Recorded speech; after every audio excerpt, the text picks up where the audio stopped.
முதல் விஷயத்தை பார்க்க வேண்டும். நாம் சுலைமான் அலைஹிஸ்ஸலாம் அவர்களுக்கு காற்றை வசப்படுத்தி கொண்டோம். அதன் மூலமாக அது அவருடைய கட்டளைப்படி அவர் நாடிய இடங்களுக்கு இலகுவாக அவர்களை சுமந்து சென்றது என்பதாக அல்லாஹ் திருமறை சொல்லி காட்டுகின்றார். இரண்டாவது விஷயம் என்னவென்று சொன்னால், ஜின்களையும் ஷைத்தான்களையும் வசப்படுத்தக்கூடிய தன்மையை சுலைமான் அலைஹிஸ்ஸலாம் அவர்கள் கொடுத்தான். மூன்றாவது சிறப்பை பார்க்க வேண்டும்.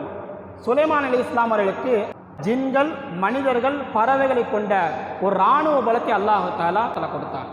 நான்காவது சிறப்பு என்னவென்று சொன்னால், பறவைகளையும் எறும்புகள் பேசுவதையெல்லாம் அல்லாஹ் தஆலா சுலைமான் அலைஹிஸ்ஸலாம் அவர்களுக்கு புரிந்து கொள்ளக்கூடிய ஞானத்தை வழங்கினான். ஐந்தாவது சிறப்பு என்னவென்று சொன்னால், உலகத்திலே முஸ்லிம்களை பொறுத்தவரை 3 பள்ளிவாசல்கள் மிக மிக முக்கியமான ஸ்தலங்களாக இருக்கின்றது.